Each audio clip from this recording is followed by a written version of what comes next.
had the honor of seeing this performer for the very first time at GCW Save Me in Chicago, Illinois, at Talia Hall in January of 2023. One of the most impactful introductions to a professional wrestler that I have ever had, and that was the same night that Matthew Justice jumped off the balcony. So, here with me today from the Boogie Down Bronx, business Billy Dixon is here tonight. Billy, how are you doing, baby? Hello, I'm very excited to be here. That is crazy that that's the first time you saw me live. Woo, that was a lifetime ago, but I want to um, talk about to that say one that I have because staged Matt Justice is crazy. I'll take it. I want to know because I am obvious. Like, I saw you tweeting with Sheik earlier this week, and it's so funny to see how wrestling is hilarious because when I saw you debut, it was betraying Sheik and Effie and Allie with with the in their 3-on-2, and Mhm. now it's you and Sheik just like queening out, getting ready for that is going to be an incredible match when that comes around in 2025. I am begging you to bring it to Chicago. Tell me about that era, the you turning on Thrusty era. I mean, there's this thing where like at some point we all got a feud with each other, and I guess it was just my time. Times are hard. Charles Mason, rich, hot person, gave me money to abandon my morals, and I took my key into his lover's seat, and I betrayed my friends. And then they realized that I kind of had no choice. And then they realized there were some motivations that were understandable, a little career jealousy, a little resentment.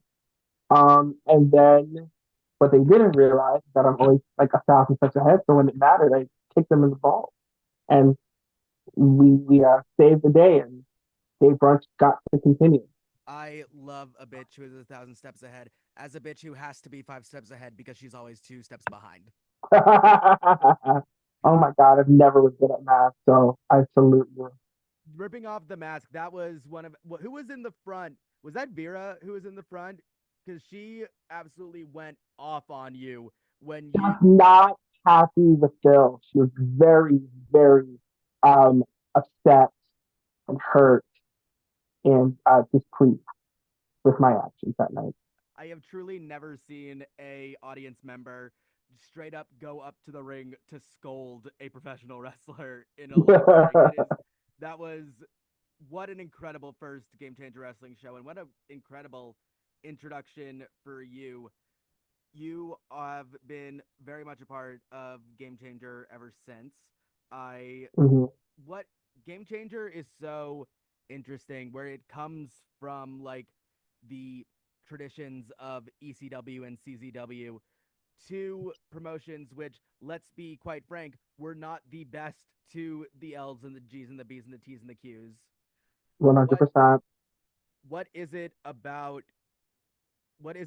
GCW do you think that makes it so that so many LGBTQ plus wrestlers have made their home there? Is it just Effie and Allie, or is Brett DL? And let's be completely honest with ourselves. The cunt is coming out in a way that has not occurred. This is the first show I've ever done with lipstick, and I'm feeling very womanly today. And Feeling that's like pussy, feeling like cunt. I love it. yes. I'm God.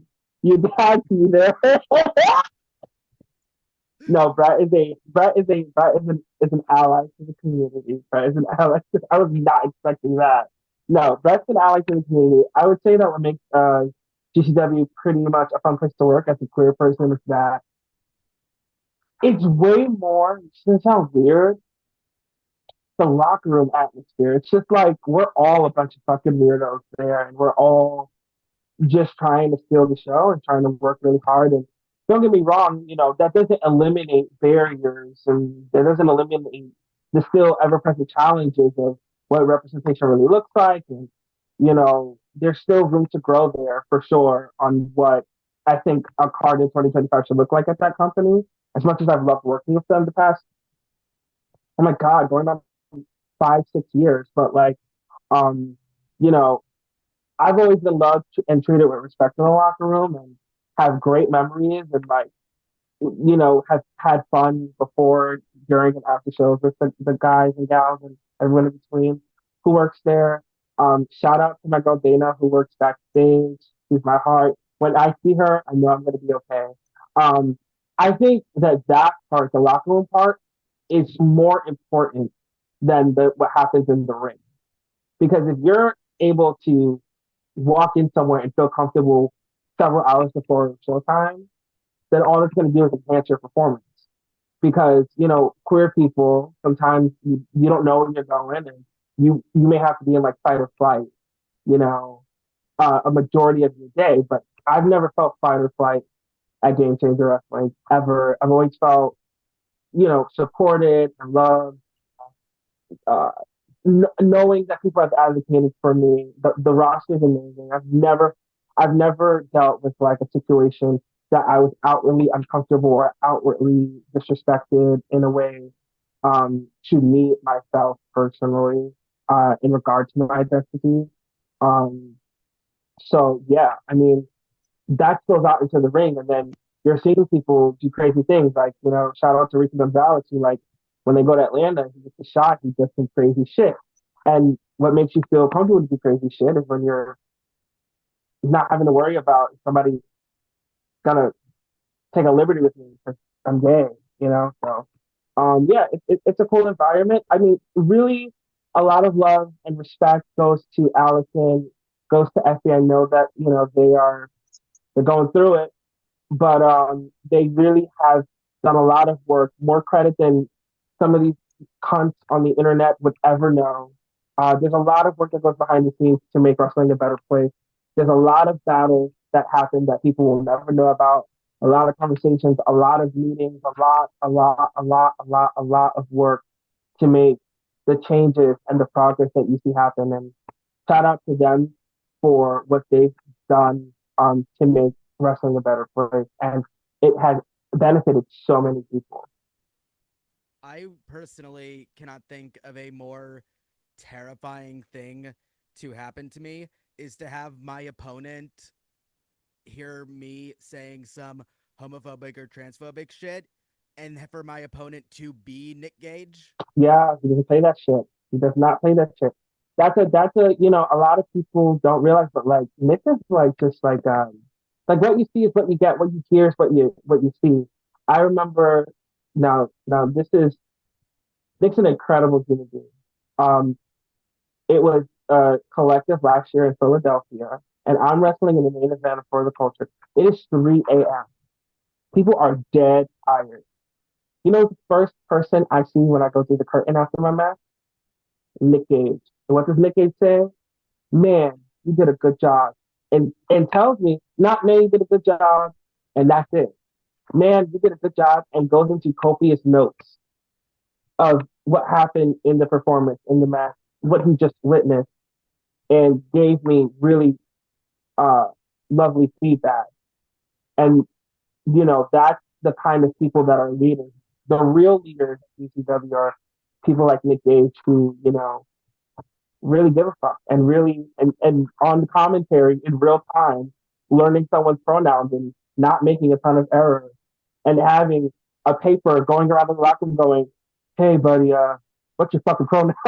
Like, just like he's the best. He's like one of the best people in wrestling. We are so lucky to have him. He goes around with a clipboard asking people their pronouns. I didn't think I could love him more. Oh my god. Yeah, he's the best. That's incredible. Going over to a little bit out, still queer wrestling, but definitely outside of GCW.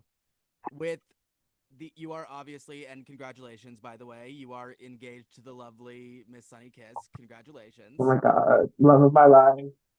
The I reason I breathe, my queen.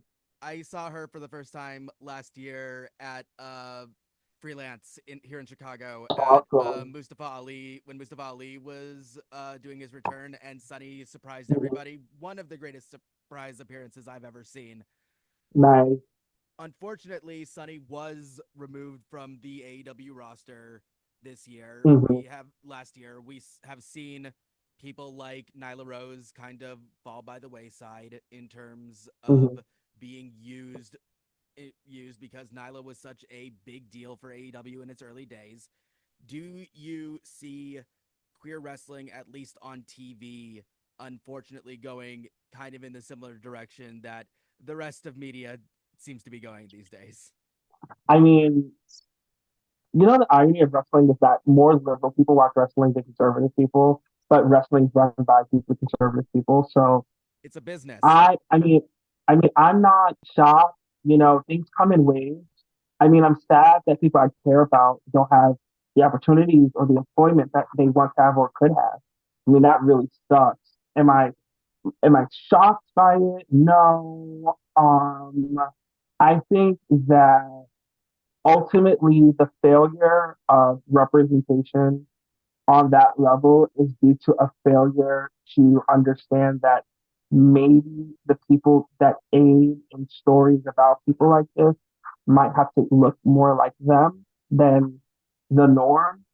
You know, there are people in AEW who have assisted in telling incredible stories. And I'm not saying that every story about a queer person needs to revolve around queerness. I think that's late and dumb.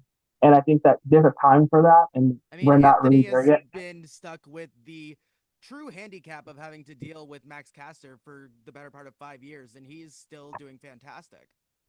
Yeah, I mean, I think that we can go higher up the card. I think it's definitely on the more masculine side of things a lot more difficult to ascend because to some degree, respectfully speaking, that success is due to passing and due to blending in.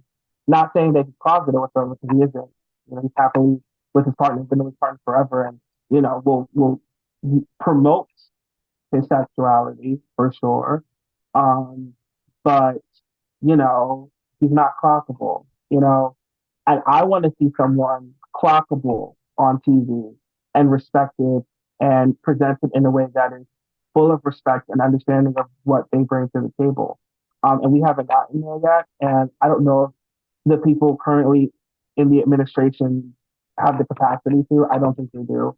I think that they're still kind of, you know, doing this with their hands and going, they're just like us. Can't be, you know, like we're still there. Um, and there's been some people who have also like, as much as this is like kind of a pick me kind of point of view, but like there have been people who have been in our community or have pretended to be in our community who did reach those stages and failed and did horrible things to ruin the progress made for people to be in those spots. You know, you can't go around getting drunk and being a domestic abuser, and you can't be in group chats with people talking about how you want to fuck your coworkers. So those are not smart things to do to advance progress. I think those are dumb things to do to not advance progress to set us even further back on the more masculine side of things.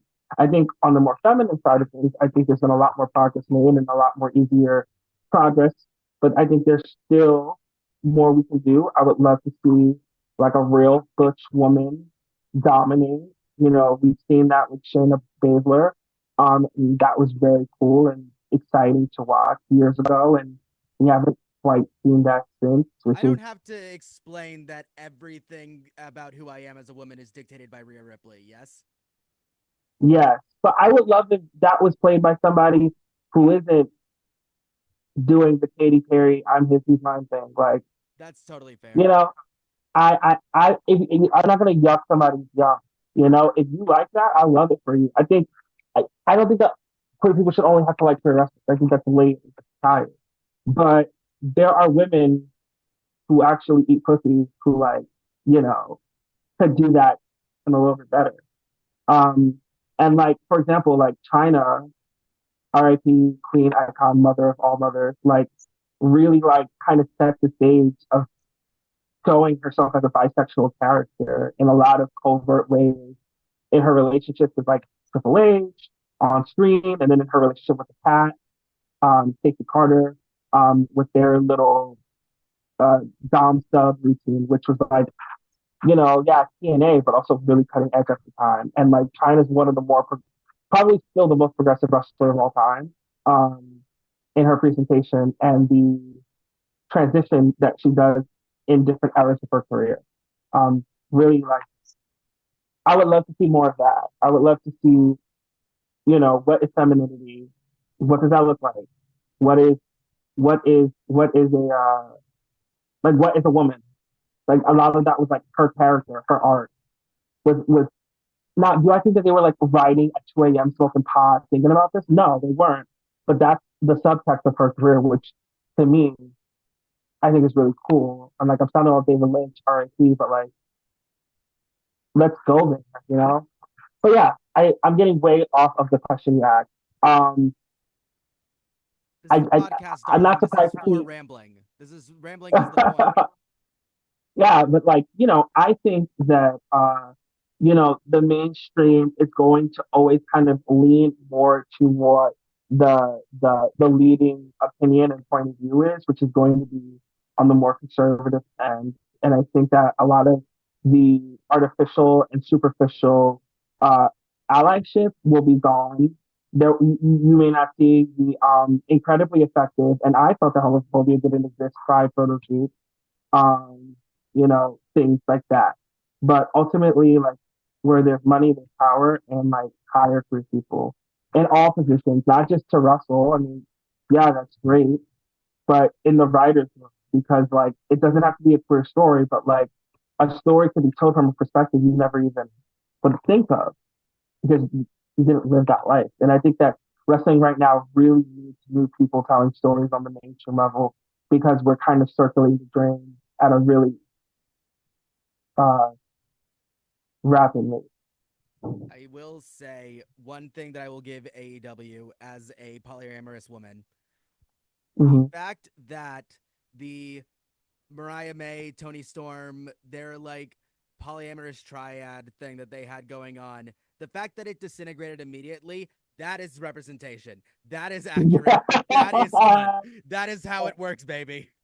One Yeah, week I mean, everything's perfect, and then the next week everybody's to blame, and it's all falling apart. and there's a lot of will we fix it? Will we not? Fuck it. We're making it worse. A bunch of other people have to get involved. Very, very true life. But also, it's been let out of the bag that RJ City, shout out to RJ City. RJ City has a lot to do with that creatively.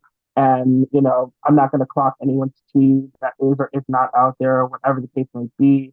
But he's a different perspective because this is someone who his interests are not the same interests of many of the people who are crossing wrestling television. And his reference point, doing something very, very inspired from All About Eve, you know, is just no one, not a lot of people would pull from that. And look at the reward he's reaped with these incredible performers telling this incredible story, which is why we should see more of it. I think RJ is truly one of the saving graces of AEW. Everything that he 100%. everything that he touches is gold. I watch AEW more than I've ever listened to the podcast. I think I love that show. Um, I remember I was at a show and people were telling me about this Undertaker one man show thing that he does. And I was like, what is that? Like that sounds so fucking stupid. And people were like, no, it's so fucking funny. It's so fucking funny. Fast forward to we did a show together. It wasn't a wrestling show, it was a drag lip sync. It was a wrestlers versus drag queens lip sync tournament in LA, WrestleMania week 2023. And he doesn't compete in the tournament because he's a diva and he gets his own segment. Um, but he does a monologue as the Undertaker, but like a beatnik spoken word. It was one of the most absurd and like idiotic but incredibly intelligent things I've ever seen.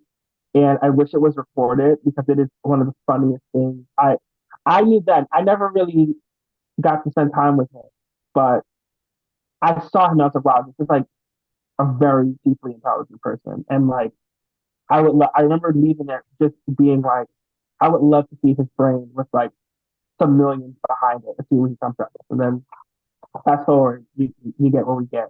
Yep, And he's brought, new life to an AEW women's division that has had its fair share of ups and downs. So shout out to him. absolutely. I was going on to a different side of things for a second. I was listening to an interview that you had done, I believe, 4 years ago, and it just recently got re-uploaded a couple weeks ago. I am blanking on the name of the show at the moment, but I will put it in the description of this episode on Spotify and everything else and on YouTube. You were talking about your family and them not thinking that wrestling a is a noble pursuit in any way, and that it was somewhat of a waste Mm-hmm. of time, and they have their reasons for it. I want to hear your perspective on something that I think has been growing a lot more with Gen Z and millennials and Gen Alpha and everything like that. The idea of be wanting to be rich versus wanting you and your people to be comfortable, and how the older generations truly don't seem to be able to put that together. The younger generations not trying to achieve wealth, like massive wealth, or having that level of greed, because I'm noticing a lot more, and this is possibly just an echo chamber for me. I'm noticing a lot more Mm-hmm. like the American dream of being able to be as rich as humanly possible, being a millionaire, being a billionaire. I don't Mm-hmm. not it's not just that I see that as something that is not sought out by a lot of the younger Mm-hmm. generation. I don't see the younger generation seeing it as attainable in a lot of ways. I think Well, it that is. it isn't attainable. I think that's something that the older generation does need to kind of get more of a grasp on, is like there's a reason why we're not atta- there's a reason beyond just morality that we're trying to just be comfortable rather than be insanely wealthy, and it's because that world does not exist for us. Yeah, 100%. I think that Whitney Houston said it best. I believe the children are the future. I One of the hardest things is being around adults who think that children are naturally stupid. Um, I think children are incredibly intelligent. I think that they're far more perceptive than we give them credit for. And I honestly think that their input would make the world a better place if they had some access to policy and law. But that's just me. Um, yeah, I think a lot of kids grew up seeing their older cousins, brothers, sisters, relatives go for the dreams that they wanted, work really hard, go to school, attain an education, attain this, attain that, and then like not end up working in the field that they wanted or making the money that they wanted, and seeing the strife of that. Or now that in a lot of cases, uh, uh, education requirements and curriculum have changed dramatically in the last 10 years. I graduated high school 11 years, no, oh my God, 12 years ago. I graduated high school 12 years ago, and what was required for my diploma versus what one of my younger cousins who is going to be 13 this year, when he, well, there's a bunch of them that are going to be 13. When they go to school, what's going to be required for them to graduate is night and day. And it feels like they're in college at 14 versus, that. And I think that, in all honesty, people are just fucking tired. The American dream is tired and it's bullshit. And I think that I'm seeing a lot of people just very happy to pay their bills, have a couple dollars left over, be able to afford DoorDash, Dash Pass, Cloud, paying number, um, and to be able to just enjoy a couple of nice things throughout the year and live life that way because that wealth is not attainable. You know, the biggest thing happening in my life outside of my upcoming nuptials is going to the Brat tour, going to see Trisha Paytas, going on vacation with my friends in a cabin, and going to the club. And like those are and going fishing. Those things make me happy. Um, I'm not gonna be able to own 10 subways. That's not gonna happen in my lifetime. Nor do I fucking want it to. But the point remains that the chances of me becoming rich really are dependent on if I win a lottery. That's about it. And I think that is it's not the reason I bring it up is because it ties into the current world of independent wrestling, where there are so many people who don't really want to go to WWE or go to AEW or go to TNA. There are so Mm-hmm. many people who are like, I can make a comfortable living on the indies. Yes, I have to work my ass off about it, but I have enough so that I can drive out or fly out for these shows. I can afford my gear. I can afford the rights to my theme music. I can afford to make merch, and I can afford to have some left over so that I can enjoy my time with my loved ones. That is, Yeah, nope, people don't need that WWE contract necessarily. And of course there are people who are going to be still going for it because that, but it's not the necessary route in the way that it was post WCW. yeah, and I mean that's thanks to a lot of people have made that pathway. You know, Colt Cabana really was a pioneer. I think you look at Colt Cabana, you look at people like Effie, Alley Cat, Joey Janela is a big one. Um, trying to think now, they're trying to think the names are flying away. But there's been some people Danhausen. in the last 10, I mean, yes, Danhausen, Warhorse, um, you know, there have been people who have been putting in, and that, I mean, that grind is, that's a lot of fucking work. That is a lot of fucking work because you are a one person conglomerate and you are your own public relations, your own HR, your own manufacturer, your one to one customer service with your fans, and your own travel agent, booking agent. Like it's a lot, you know. And when I talk to them, you know, for me personally, I never wanted wrestling to be full time in the aspect of gig work. I mean, naturally an anxious person. So the thought of relying on gig work for the rest of my life is terrifying. Um, so for me personally, wrestling is an incredible supplemental income. You know, every year I'm able to make great supplemental income, and make enough that I can have a very comfortable life, and it's very nice. And in addition to other sources of income that I have outside of wrestling. But that grind is hard. But what we're seeing is more and more people are making it happen. More and more people are finding ways to make this an income. But you have to work hard. You have to grind. You have to keep putting yourself out there. You have to keep pouring into it to get out of it. And yeah, it's great to see because you know, we hear a little bit often that people work for a major company and it had a very negative impact on their self esteem or their mental health or their perception of self. You know, uh, if anyone's ever worked in corporate America, that's wrestling on that level.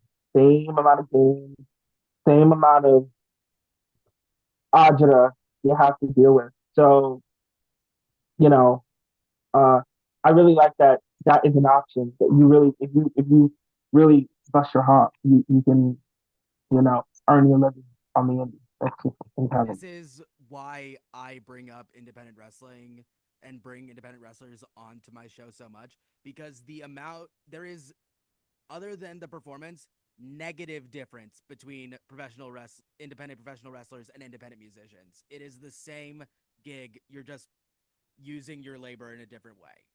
And Hmm. think that I do think that I think there's a market for music for like concerts slash wrestling shows. Like if you remember when WWE went to Rolling Loud, Yeah, that was interesting. that was I think that was a really cool idea. And then at Riot Fest Hmm. this year, the NWA was there because Billy Corgan loves Chicago more than he hates anything else. So they were there, but it's I think that there is more overlap not just for the audience, but I think it's for the performers. I think the two could learn a lot from each other. Oh, 100%.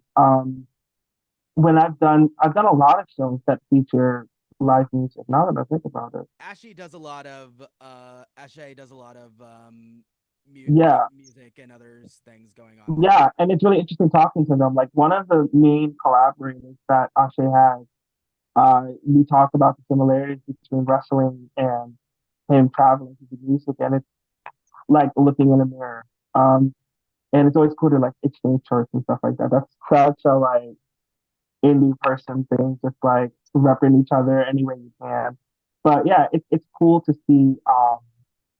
It's cool to see people out there hustling, What are your and thoughts making it on their Fourth own way. Row? I haven't seen a lot of their stuff yet, but I'm very interested in what's going on there. I have no idea about Fourth Rope. I've seen some videos. It looks very well funded, which is very cool. It looks different. Different is always good in wrestling.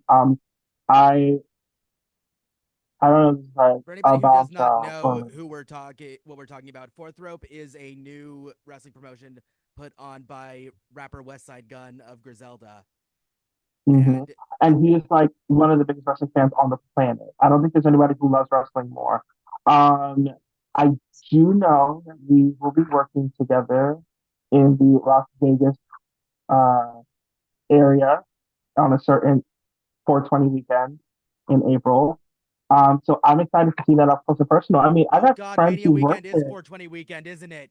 Oh fuck, Yeah, oh yeah, fuck. get smoked. I can't wait to hear a smoked out crowd at WrestleMania.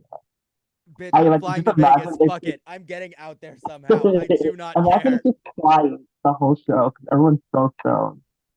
And like instead of like loud applause, it's just like, yeah. That Like they is don't give Cody Rhodes his woes. They just go, whoa. whoa. I I would love am that. Like there was a cannabis festival that featured wrestling a couple years ago in Atlantic City. Um, that was very interesting to see and hear about. But fourth rope, back to fourth rope, is unique, and I love the branding of it. I think it's very different. Um, I can't wait to see it in person and interact with it in person, and um, I see like how it's run and talk to us like hopefully and be like, hey, so like, what's your vision like? Because this is all cool, but like, I want to hear you say what. Because this is nice, and you have pretty belts, and you have pretty graphics. But like what is this? And like all the great rappers and everything like that. And also like I think it'd be really cool as a as a queer person to be in that particular kind of space. I think would be really cool. I think that is something that is a little bit needed. Is to see integration of lifestyles in certain states. So that's gonna be super super dope. I'm very excited for the chance to be there and work with them. Very very excited. I am so excited to see you work with Fourth Rope. We were talking about music and wrestling. We're going to be talking a little bit about music, a little more about music after the break. But I have one more question for you. As we are recording this, it will have happened by the time that this episode is up. But this weekend, the People versus GCW live at the Hammerstein Ballroom. Billy, the first time that I saw GCW, you made a surprise appearance. Will there be a repeat of that at GCW at the People versus GCW? You might see somebody run with a shirt that says "I hope both team wins" in a certain match. No, I'm saying my black ass at home. Sometimes the girls gotta brawl and they gotta let each other have it. You know, in all seriousness, like I hate that it's because they hate each other and not because it's a great match. But I'm very proud of Effie and Allie, and I think like it's very quietly like nobody's really like talking about it because like it's just a new headline every day to piss us off. But like two people who really have worked hard to make things better for a lot of people are in like the headline situation going into a very major show in a very major historical venue. And the first time you do something like Hammerstein is it's cool, it's dope. The second time you have to work so much harder. And Allie has worked, I'm very close with Allie. Allie has worked very, very, very hard to elevate herself. And Effie has worked very, very hard to elevate himself to be in a position where the show, in some respects, was put on their back as they were the quarterback and they are taking that football to the fucking end zone and getting a touchdown and like fuck the haters. That place is gonna be packed. They just have to open more tickets up. So everyone who's talking shit can eat their ass. And I hope they don't kill each other. I know they will. Um, and it's gonna be great. And that's that's cool. And it's a very cool and exciting show to watch. I'll be watching from home and rooting for all my friends on there, and I hope they kill it. That show is super important for the independent wrestling community, but it's very important for the future of independent wrestling. Um, that this show is successful. So I need it to be successful because it helps everyone else, and it will be because look at all the people who bought their tickets. You have not, if you are watching this, you have missed the chance to watch the People versus GCW live, but you can watch the replay on IWTV. Please buy the replay. It is very important that this show is able to go on, that this show is able to go well, and it is important for the future of professional wrestling. We are here with one of the queens of wrestling, Billy Dixon. When we come back, we will be discussing yet another queen, Beyonce. I'm ready to get crucified. We will be right back with more of the Cuddlepunk podcast. Welcome back to the Cuddlepunk podcast. We are here with the business Billy Dixon. Earlier this week, Billy was talking about a certain artist and what their best album is. I immediately reached out and said, if you come on my show, we will talk. I will let you talk as much about this artist as you want. It is our first tier list of the year, the Beyonce album tier list. I am so prepared. I have been talking with people all week about how terrified I am to do this list because I have opinions and I have a way that is going to be able to make it so that my opinions are said in the most respectful way possible. However, it is the beehive that we are dealing with. Trained mercenaries. Truly, truly. Listen, I'm less there's a reason I'll never do a Nikki one. That's all I'm going to say. Save yourself, girl. Save Yeah, yourself. I don't need that. I don't need that actually. Let's first off, what is your relationship with Queen Bee? Listen, I am a child of the late '90s, early aughts. That is my era. Holy Trinity, Beyonce, Britney, and whoever wanted to be third wheel, let's be real. And to me, her ascension and being the greatest performer of all time has been a pleasure to watch. Her triumph and missteps as an artist has been interesting to watch. Just the evolution has been interesting to watch. And I am very qualified to listen to Beyonce because many summers, many times, my family would play her albums non fucking stop on the road for several hours. So I am well equipped in Beyonceology. However, that does not mean I will have a popular opinion. My opinions come from me. I do not represent the Beehive. I do not want to smoke. Miss Knowles Carter, I do not want to smoke. This is one Butch Queen's opinion. So take that for what it is. I will be jutting in with my opinions as well. We will see how this ends up going. We will start off with Dangerously in Love. I want to get Hey, A. hey, A. Here's my thing.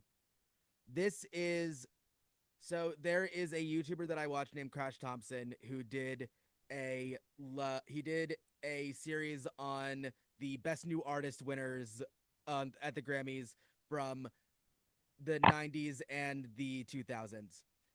He talks a lot about how a lot of people are nominated for best new artist before they have truly found who they are. I mm-hmm. think That's that fair. this album, those first three songs, one of the greatest three song runs of all time. The rest of it, I'm not. It's Scott Storch's production has never worked for me.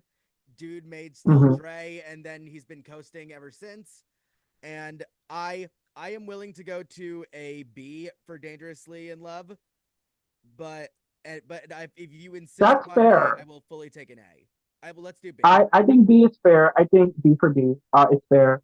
I think it's a great first effort. It kind of shows you the world that she's building, and she uses a lot of her strengths. There are some clunkers on the album. letting go, but it's a, I mean, we've already seen what she can do with the Destiny's Child, you know. So her taking this first step as a singles artist is not that big of a leap in terms of we know what's there. But yes, I mean, she does not find her groove for a while, but well, her next album she does find her groove. But um, yeah, she does a pretty good job here. And anybody who wins Best New Artist never does well later in their career. If you almost Absolutely not. don't want to win Best New No, the Artist. videos were on the curse of the best new artist and who got Mhm. cursed and who didn't get cursed. Moving on to her second album, B Day. This is the As thing. S. No, I completely 100% agree with you on that one. That album, that's why I have to put Dangerously in Love a little bit lower because mhm, B Day is got the jump is astronomical. Like again, mhm.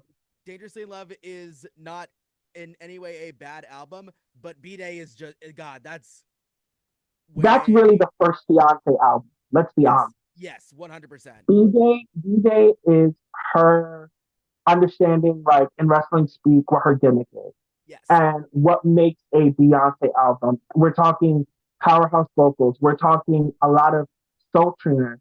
We're talking a lot of discussion on the mental reactions to love. There's a lot of Beyonce content that is about how her love life impacts her mental health, which, I wish more people would give her credit for, but whatever. Like on Dangerously in Love, Beyonce was still the girl from Destiny's Child who was in Austin Powers and Goldmember. Mm-hmm. That was the same year. B-Day is like a fully realized run of material. By the Um time B Day came out, she couldn't like she. I don't think she could ever really do other than Dreamgirls. I don't think you could put Beyonce in like a live action movie at this point outside of a cameo because people are only going to see Beyonce at that point. I mean, we saw that with Obsessed, you know. They're I like, who's this white woman beating up Beyonce? I completely forgot about Obsessed. I was like, I'm gonna reference Austin Powers and Goldmember. I'm gonna reference Dreamgirls. I'm gonna reference Pink Panther. Obsessed is what I completely fucking forgot about. Billy, But you know what? The sign of an actual diva is a movie that is not well received, not well done, but has like a cult like following. Like it's her glitter, it is it's her her Joker glitter. too, you know. So Godspeed. Yeah, I think we get Beautiful Liar here, which is one of the greatest songs ever written, produced, performed, choreographed to just amazing. Um, UGK's on I, this fucking album. that's wild. Shout out Bun B and Slim Thug. Rest in peace, Slim Thug. But UG fucking K is on this one. She was always repping that she was from fucking Houston, baby. Yeah, to me, that's the gold standard of Beyonce albums. Like that is where I go. But wow, what a moment. Absolutely. Next up, the double album, I Am Sasha Fierce. This is Okay, an almost it, perfect album with a couple of it is. clunkers that really bring it down. This is an album that would have been better if she Lady Gaga the Fame Monster did, or like Michael Jackson Thriller, where you kind of get away with making an EP an album. This was her I Am a Pop Star album. This is and I mean the single choices were incredible. Single Lady, my God, what a moment. Sweet Dreams, uh, Halo. one of her more underrated singles, Diva, uh, uh, Video Phone is a I part of hated this Diva era. going into this, and then after listening to it a million times, I'm like, I can't hate. This is incredible. You also want to know what's interesting about Diva in the wrestling context? Please, there is someone who That comes out to Diva, isn't it? Isn't there? no, it's not just one person. The chokehold that song had on independent wrestling is felt to this day. It is felt to this day, which is why it is a goated song for me in her discography. Because I could be on the West Coast, in Middle America, on the East Coast, in the South. I know someone's coming out to Beyonce Diva, and it's going to be a girl pumping through, serving steel, and it just makes me smile. That Beyonce has a song in the wrestling lexicon of overused themes. So I love that. My There's problem with another song. my problem with Sasha Fierce is that it is the only Beyonce album that has a song I will actively skip. Ooh. And it is if I and it's the first track. It's If I Was a Boy. I didn't like that song when I was a dude, and I don't really like it now. I I understood what she was going for. It's like Pink I think it's Stupid a Girls. fine. Yeah, yeah, very that. Yeah, I think it was, that's a lot of like neoliberal kind of like, let's talk about gender, but not get in the muck, you know? It's very, without it being grossly produced and lyrically offensive, it's very like, it's a woman's world and you're lucky to be living in it kind of song. But, far more class. Uh, but yeah, I think that that is a misstep of a single. I think that it is bloated. I don't think a double album was necessary. We do get the first Gaga Beyonce collab, which is a marker for, history. of course, of course. Lives were changed with video phone. I think it's an A. I I think it, it four. I was gonna go with B, but because you brought up the Gaga and the Gaga crossover. No, you're absolutely right. It does belong in A, just for that alone. uh yeah, and also it was so much happened in that era. The VMA of it all, the the SNL single lady meme of it all. The fact that you could not go to any party, club, funeral, bat mitzvah, grocery store without hearing single lady, like that puts it in the pantheon. It's not her best work, considerably, but it is the moment where like again you're going, wow, she's arrived, you know? This is the first album where she felt like she this is we're not quite at untouchable, I would say, yet, but we are very, very close to hitting This that is point. Michael Jackson died during this era, He did. and the crown is up for grabs. And she's like, move to get out the way. Let's move on. This is one of the two albums that started this whole thing off. This is one of the albums that you were talking about on Twitter. I Mm, knew that I loved 4. I didn't remember how much I loved 4 until I was listening to it again today. This the horns on this thing, the genre mm, switches on this thing. Fucking let's just we were talking about it earlier. These are just like the singles from 4. Love on Top, fucking 1+1, Run the World, Best Thing I Never Had, End of Time. Any of those songs, this album is a singles package with deep cuts that hit just as hard. School and Life and mm, Countdown have immediately become, they will be on every Getting Ready for Anything playlist mm.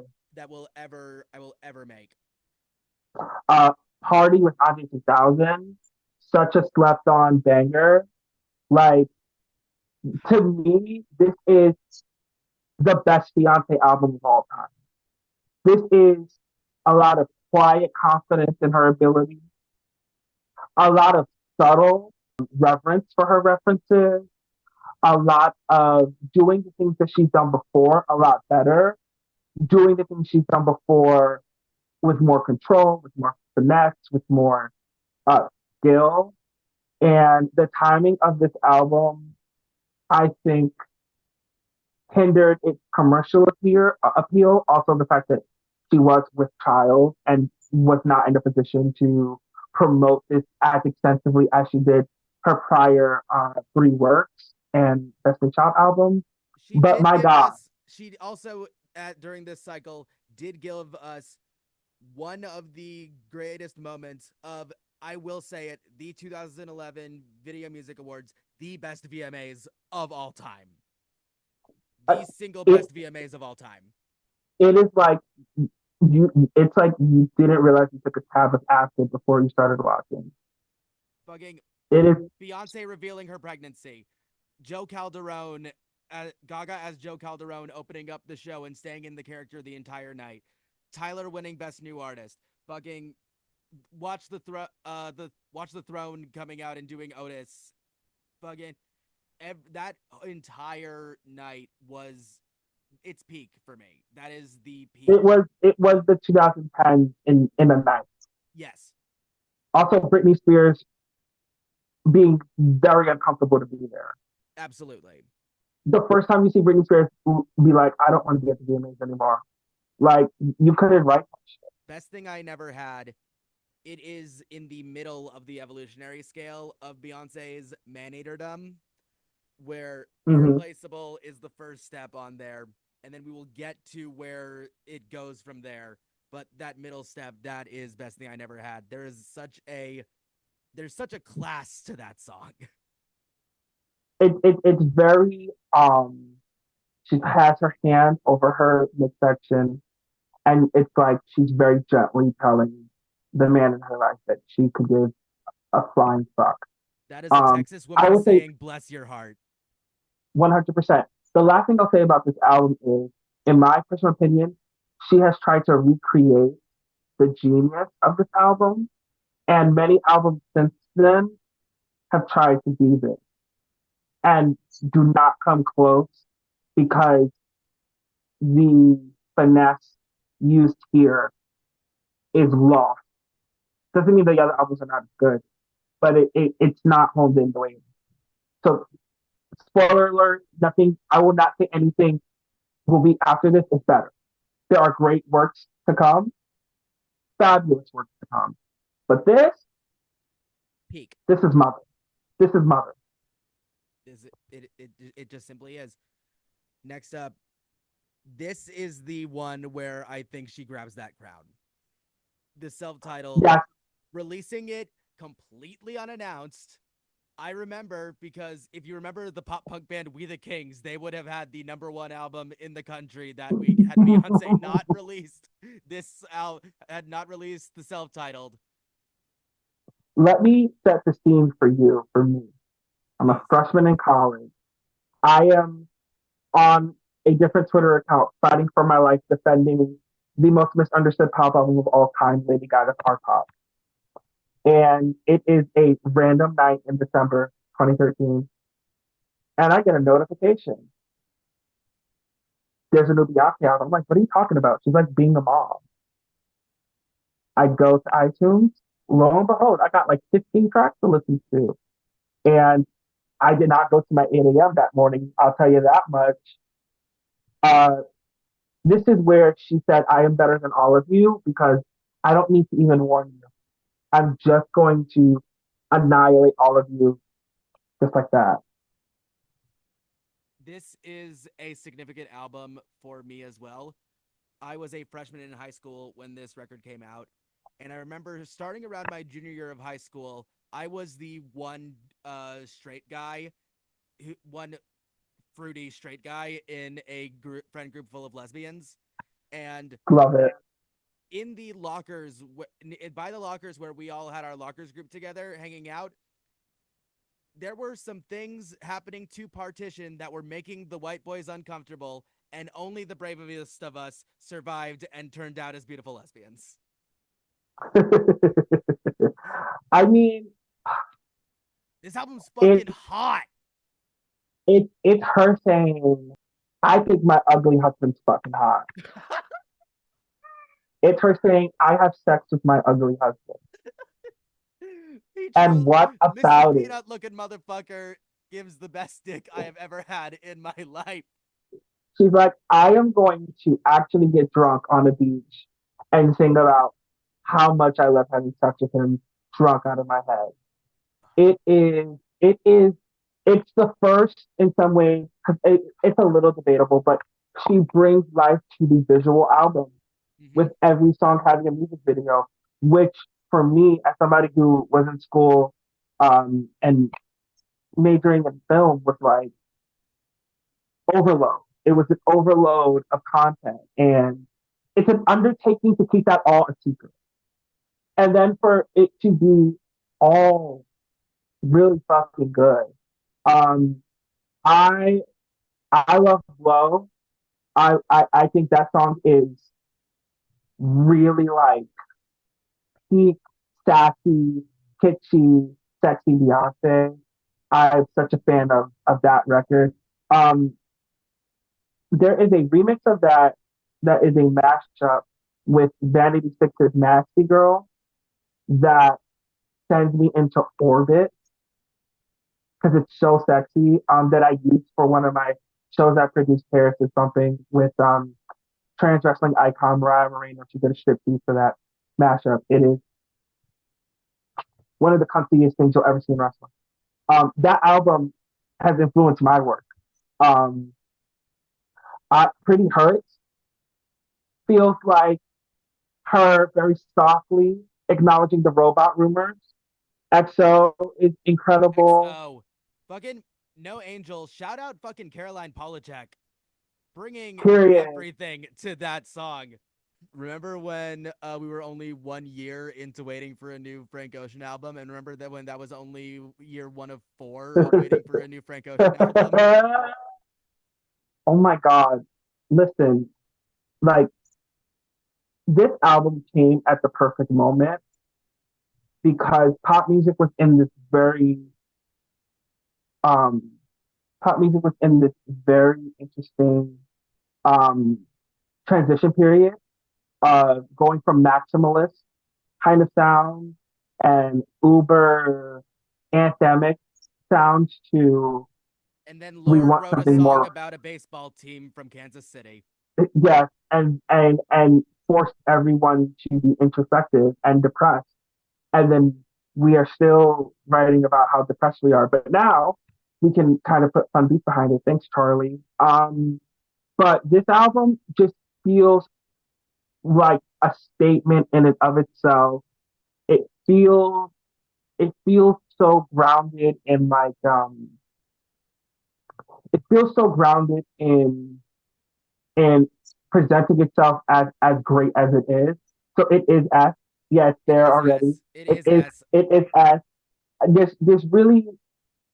There's really not much else to say about it. This is her least um promoted album because she didn't need to. It is. It is. It is what it says on the packaging. It is Beyonce, the album. Yes, It is Beyonce, the album. it is more that fine tuning of now what you can call a Beyonce album. And this is the first album because Ford didn't accomplish this because of commercially the success of it, but this is the album where there is a clear distinction between her and her peers. Absolutely. Um, She Love has it. completely figured out who she is as an artist, who she is publicly, how she wants to present herself. And then it all comes crashing down with 2016's Lemonade. I know. I'm just going to So let you go. I'm going to let you go because I know what's this coming. is the one. This is the one where the pitchforks will be created. Please defend your take on Lemonade. I don't think Lemonade does what people want it to do. I think visually it does. I think lyrically she tells a beautiful story. I hear the struggle. I hear the pain. I hear the but I love him. But fuck him. But why do I have to go through all these things? My career struggles, my love struggles, my identity in this world is under constant attack. I of course relate to all of this. The execution of this album compared to her other works are not the same. This is a B at best for me. Um, and maybe my bias is that I am, a vapid queer person who just needs a maybe that's what it is. But for me, I found it to be a little curated, a little I found it to be, instead of having my suspension of disbelief in the world that she builds, I feel more aware to the fact that I'm listening to a world that she builds, and I'm listening to her curate something, and I'm listening to her. There's this calculatedness to it that I can't fall into, I and it feels in some instances a little try hard. I hear you there. Allow me. We have heard the queer man's perspective as the queer woman. This is her most human album. This is the album where everything that she has been building gets stripped back. Yes, it is messy. It is not, it is uneven, but it is the album that shows me the most. If there was ever an album where she is going to not go by Beyonce, but by the full name Beyonce Knowles, I think it is Lemonade. I think this is Yes, the. I agree. I think that this shows her the most. There's something. Yeah, Scott in the Shadows said something really interesting about Sorry in 2016. He brought up Irreplaceable. I could have another you in a minute. She couldn't have another Jay-Z in a minute. She could not have another Sean Carter in a minute. mhm. And the fact that he decided in those moments that she was not good enough, and I have not brought up we have not brought up Jay-Z's side of things too much in this episode, and frankly I think that's only to our benefit. But Yeah, because it's not about him, you know. no, I think it's not about him. I think there's a reason the Carters isn't on here. I Well, think yeah, I think that this shows me Beyonce in a way that I don't think I really have seen just yet. And I think that I will put it at a B because I agree that it is messy, but I think that the messiness is so much of what I love about it. Moving on to Homecoming, the live album, live at Coachella. This album made people care about live albums again. Like there is like I asked about whether or not it should be here, but of course it should. This like that Coachella performance is everything that I have been saying about music festivals and why they're good actually. It encourages artists to have such a specific vision for a specific performance, and that is exactly what Beyonce does for Homecoming. Like it's perfect. I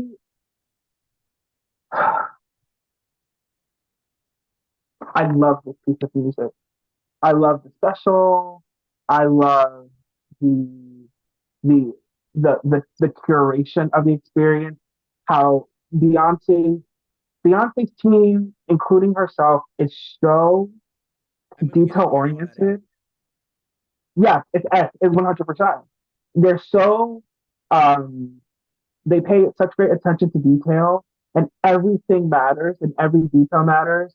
And her culture is on display in a very beautiful way, and even parts of culture that she may not have experienced. Like, I think bringing a part of life that you don't have experience in, because she didn't graduate college, but showing the beautifulness of the HBCU experience and putting that on a huge international platform is massive. Now, if we're just talking musically, the Before I Let Go, uh, what's the word? Arrangement is just ethereal. She does her big one there. Um, Her singing "Crazy in Love" for the first time in what feels like forever is incredible. Kitty Cat getting a moment feels incredible. I'm going through the track list because there are so many moments where I'm like, this is The diva fucking though. reunion. Are you kidding me? Like the Destiny's Child reunion. What I love about when Destiny Child enters the chat is that a lot of other artists, Justin Timberlake, um, make it very obvious that they think that they're above the people that they were in a group with. Michael Jackson on the iconic 30th anniversary coked out performance in Madison Square Garden clearly did not want to perform with his brothers. Um, Diana Ross has had her moments of being shady to the Supremes, but Beyonce gets her right Beyonce is a when Kelly girl's and Michelle fucking are on girl. stage. I love every Destiny's Child reunion we get because you can feel her like feeding off of their energy and them loving the moment, and it takes you back. It takes you back to them wearing "Don't Come For Me" Tina Knowles fans, those outfits that Tina Knowles made for them back in the day that were somewhat questionable on TRL and stuff like that, and just like this homecoming is a celebration of her journey using so many different motifs that part right there, it's perfect. Do you think Um, Beyonce ever asked Kelly why she was texting an XL in the Dilemma video? one of the questions I need answered before I leave this earth. Let's I be very clear. I will bring it up at every opportunity that I get. There is no reason why Kelly Rowland should be texting in XL in the music video for Dilemma with Nelly. There's no One of reason. my favorite one of my favorite things from the 2000s. Also, this isn't about Destiny's Child. However, comment. "Lose My Breath" is one of the greatest songs ever composed. Truly. And to hear the drums as a part of Homecoming, I lost my shit. Live drums for "Lose My Breath," lost my shit. I love that song. So I was very happy to hear that. This album is, I will say this. This album, I have my best albums of the year episode that I do with one of my girlfriends will be coming out later this year, probably in February or something like that. And I have been struggling Mhm. with putting the Muna live album that came out last year on my best list because it is a live album. After returning to Homecoming, no, it's going on there. It has to be there. I will. Beyonce has made it so that I will give a spoiler from my best list on a previous episode. This There aren't a lot of good live albums. there aren't. Like, let's be very clear. Like, to me, the pantheon of live albums is Selena at Texas Stadium. There's a Prince one that's really incredible. And I think like a Bruce Springsteen, I mean, I was fucking love Bruce Springsteen and a Bruce Springsteen live album. But for the most part, albums are a chop for me. But For the Homecoming, trans women and the she's only there. the for the trans women and only the trans women on who are watching this, look up all of Rush's live albums. There's not a bad one in the bunch. Oh It my is god! it is never it will never not be funny to me that Neil Peart has to look down from heaven and see that his lyrics are not only being used to flirt at all, but exclusively being used to flirt by queer transgender women. I love it. It could not have I been love the further life from a their work takes audience. on. Absolutely wonderful. I have not listened to this one. I will be completely upfront here. I did not listen to The Gift. I Part of me wants to avoid the live action Lion King remake like the plague. It's I not so like this is the second time. Well, this is a the one that is coming out right now is uh a prelude. Yeah, a prequel. Prelude. Yeah. So sure, go with that. I don't think the Lion King. I have an affinity for true animation, like drawing. Like Absolutely. I hate that that is really becoming on the way out. It's I could cry about that because obviously the nostalgia of the first Lion King. It's just so wholesome, even though it's very not. But I feel like the tone of live action computer generated uh, animation changes the tonality of these films, and the Lion King remake is tonally a very different film from what I watched as a child and then played on my uh, my desktop as a video game. It's very different. Um, I think that this is a beautiful piece of work. I think that this is the best of Beyonce. She makes many homages to Africa in her work. She does a beautiful job of it on four. She does a little bit of it in other works, but I think the gift is clearly like the most forward, uh, the most forward presentation of her affinity for her culture. And I I'm gonna think have that to give it a listen after. I'm gonna have to give it a listen now yeah, based on I everything mean, you just I said. think it's a very beautiful. I think there's no way people would see it as an F. I think that realistically, it would have to go in B. Just based on that is a ranking that's based on public perception and a critical acclaim, and just the fact that it did. I think if she released this album on its own and not tied to something that has a synonymous feeling and nostalgia, and a lot of the marketing for The Lion King I found to not be effective, and No, um, I think that you can't make something like that that's so near dear to people's hearts that when people want to take their children, their offspring to see something like this, to make the tonality so different. I'm not a big fan of that. And a lot of the marketing came off as pretentious and then bled into the gift, which bled into Black is King. Those two projects are kind of sister albums, and I think that they're both beautiful. And I would love to see her revisit this concept, maybe for Act Three, maybe for a different project where it can be standalone and really get the attention it deserves. But I love. absolutely. Second to last, Renaissance. I have come back around on this album recently. The year that it came out, I was not in a club girl mood. I was going through the final year of a very bad breakup, and but coming back to it, it's still.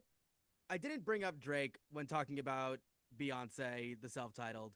How funny is it that he puts out this house album and then she just clears him immediately? You know, Taylor Swift gets a lot of grief for being a very calculated sniper from the side kind of gal. Beyonce is very much the same. Beyonce is very much like, oh, this is not bad. I'm going to show you how it's done, Yes. Canada boy. Um, Her shade is so silent that you won't even see it coming. But I will tell you this about Renaissance. I think Renaissance is, as the years have gone on, the first time I listened to Renaissance, I was not into it. I felt that it was very fag haggy. I thought it was just like, this doesn't feel authentic. This doesn't For feel sure. real. This feels like, okay, I have to be Madonna. I don't have an idea. These queer people have this culture that is pretty much birthing mainstream culture. I'm gonna take, and I really turned me off. And then I was like, okay, let me put my prejudice to this work aside. And then I was just like, wait, this is like my shoulders are moving. I'm tapping my toe, and I kept listening to it. And I was like, this is really fucking good. And then I put this one on again while putting on my makeup for this episode. Like I was that and then like, if you're like a natural born hater like me, you find yourself like in a trance where this is taking over your Receiptify, and you're just like, you don't want to leave the club. Renaissance. This is the this is the diva comeback. I'm in my 40s disco record. This is her believe. This is her confessions on a dance floor. This is her I'm coming out. This is this is it's her her circus. this is her circus. This is her chromatica. This is this is her coming back and completely redefining her legacy and amplifying it and bringing life and love to a community that will always never get enough of it for the contributions that ballroom folks give to society at large. Um, but what I love about Renaissance is that I now listen to it and I can tell that she had a lot of fun making it. And that there were people in her camp that educated her on, yeah, you need to know who T.S. Madison is. Honey Balenciaga is an icon. Um, You there are can't so just many be pulling from people, Sylvester with this one. You gotta go deep into those fucking Chicago crates. and You gotta know about gramophone. and when you look at the amount of people that worked on this, that's not a bad thing. I hate when people read her for the amount of collaborators on an album. That's never a bad thing. More collaboration makes more magic. Kevin Aviance, like Nuff said, ate that, like I think that the first of all, let's just get into the actual like songs. Like Break My Soul for me doesn't hit until the Madonna Vogue remix comes out because it's just like yes, this is the evolution of the song Vogue. There's been a lot of songs that have tried to be Vogue. I love Lady Gaga. She tried to remake Vogue like 5 times, um, and has never quite nailed it. And Beyonce was like, I can do it. Uh, I love Alien Superstar. Cozy's great. Huff It is great. Energy's great. Like Break My Soul is fantastic. Virgo's Groove, Heated. Like I'm just naming Alien all the songs fucking on the album. superstar. Alien Superstar is like a world stop kind of a track where you're just like, there's who I was before I listened to this and who I am after. Pure Honey is great. And I personally love Summer Renaissance. I love Beyonce doing disco and also her hitting the register akin to the late Donna Summer. There's been a lot of Donna Summer influence in Beyonce's work, and I would love for her, even past Renaissance, to really dig deep into disco textures and sounds that aren't juxtaposed with something else like ballroom beats, but simply a disco record. I think her voice would melt onto those kind of sounds. Absolutely. The tour, the tour. I mean, you're seeing so many more queer people going to these huge stadium tours, which can feel a little unsafe in all honesty. And the reference that she pays to her, you know, every Beyonce album has a personal element, dedicating it to her uncle, and her mom being very moved by the tribute to her uncle who unfortunately passed due to the AIDS epidemic, um, and the awareness that she raised and the money raised to help the communities that she's you know took inspiration from. This is incredible. This is how you do. This is what if she could go back in time. This is a read to Madonna of what she did in the Truth or Dare era. This is Like this is how you do that, Beyonce was the album that showed that she was Michael of this generation. Renaissance showed that she is also Madonna. and that there's really nothing she can't do There's nothing she can't do. until I'm so glad. I'm so glad because we're putting this one in A. Listen, I love country music. This feels like uh a this is a costume. I'm sorry. This this, is a this costume. is this is when you tell your husband to shut the fuck up and stop being your A&R, and where you take a look in the mirror and go, am I doing this because I really want to make a country album that is true to myself, that has a story to tell, a narrative to weave? Am I doing this to make a point? She's at the stage of her career where she can blow hundreds of millions of dollars to make a point. Queen, love that. This album is the only Beyonce album that does not do it for me. The only one, because it just is very transparent on what it wants to be. I think that from uh, PR wise, the Jay Z rant at the Grammys the year prior does not help this album's at all. It doesn't, No. because it changes the narrative of what this album is. Um, the fact that she explained this album more than she's ever explained an album in her entire career did not help before we got to listen to it. The questionable collaborations on this album are very kind of jarring from a PR perspective. It's just like you can't have a guy who's like flippantly saying N words and not really showing an atonement for it on an album where you're talking about, and you're doing this album to bring up racial inequality in a genre of music made from black folk. Like, it's very confusing on where this album wants to go. The Linda Martell stuff is like very heartwarming, very beautiful. Her giving spotlight to Shabuzi and to the And other young women on Blackbird is Tierra very Kennedy, beautiful. stream Tierra Kennedy. First of all, Our Period. Song by Shabuzi is my most streamed song of last year, and I have no shame in that. That song. I could do an entire other episode just talking about how much I love a bar song.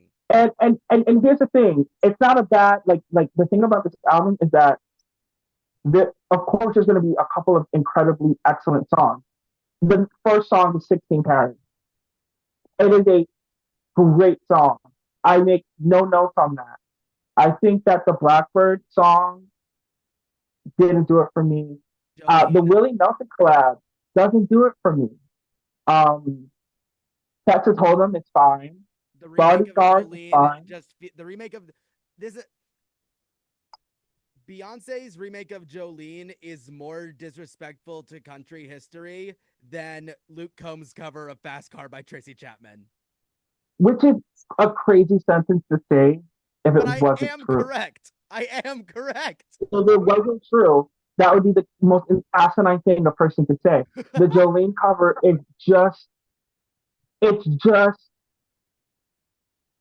I understood the like new age feminist take on not being like Dolly and pleading with this woman to not take the love of your life away.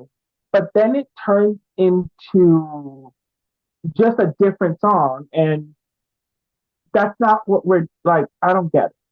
To I think anybody the who song with is, Miley Cyrus, I but love, to anybody, because I want to talk about the Miley song. To anybody who is looking for a better, like, sequel song to Jolene by Dolly Parton, there is a country artist named Cam who has a song called Diane. Anybody who's watched this episode, if you have gotten this far, please stream Diane by Cam. CAM. It is a song from the perspective of Jolene talking to the woman singing in Jolene. It is more of what the it is more of what Beyonce was trying to attempt with this one than anybody could ever do. That song is fantastic. I can't wait to listen to that. I think that a lot of these other songs are just placeholder. Yaya is fun. It's fine for what it is. But Most Wanted, the I Miley mean, song. I do love the Miley song. I won't front. Miley song is one of the stronger. Like, there's like five songs that really hold this thing together. Um, it was a misstep, and all the greats have a misstep. And if I have a misstep, that's Cowboy Carter versus some of the other direct 143, um, Brittany Jean, Madam X. You know, I'm gonna take Cowboy Carter over this. Mm-hmm. For I'm sure. just gonna say that. I think So it's not like Twitter will make you think it's a flop. No, it's a fine body of work. It's just it does not in any way accomplish the artist's intention. for Beyonce, it is a C, and that is as low as we will go for this one. This is our Beyonce album tier list. We're gonna die. We will die. You are in more danger Um, now than you ever have been in the ring. I will be doxxed. I will be stalked. I will be followed. I will be pillaged. I will be seized. And I made the mistake of letting people know where I'm going to be wrestling soon. So how am I not even making it to the matches? They Speaking may attack of me in my entrance. Speaking of Billy Dixon, it has been so lovely having you on this show. This has gone better than I ever could have possibly hoped, and I had very high expectations. Where can people find you to dox you? Please send all hate and spam to the Billy Dixon on all platforms. That is X, Instagram, Threads, Blue Sky, Red Note, and the clock out while we still have it. I don't think the clock out will exist by the time we sold out. But if it does, follow me there. I don't post anything, but I do like think who follows me, I'm stalking their videos. You can find links to all of Billy's stuff in the description down below. You can also find links to my link tree, where you can find every episode of the Cuddlepunk podcast, both video and audio versions. If you like the show, please leave a like. Please comment down below what your favorite Beyonce album is, what your favorite Beyonce song is. Please leave your 10-paragraph essays as to why we're all wrong, because that will do nothing but boost me in the algorithm. If you really enjoyed the show, you can head over to patreon.com/thecuddlepunk, where you can get a lot of cool stuff for either $3 or $5 a month. The logo for the Cuddlepunk podcast is done by Lauren Young. You can find her stuff in the description. The theme song for the Cuddlepunk podcast is Lose a Turn by Modify. You can find links to all of her stuff in the description below. The business Billy Dixon. Girl, thank you so much for being on this episode. The pleasure was all mine. This has been my favorite interview ever, in all honesty. Yeah.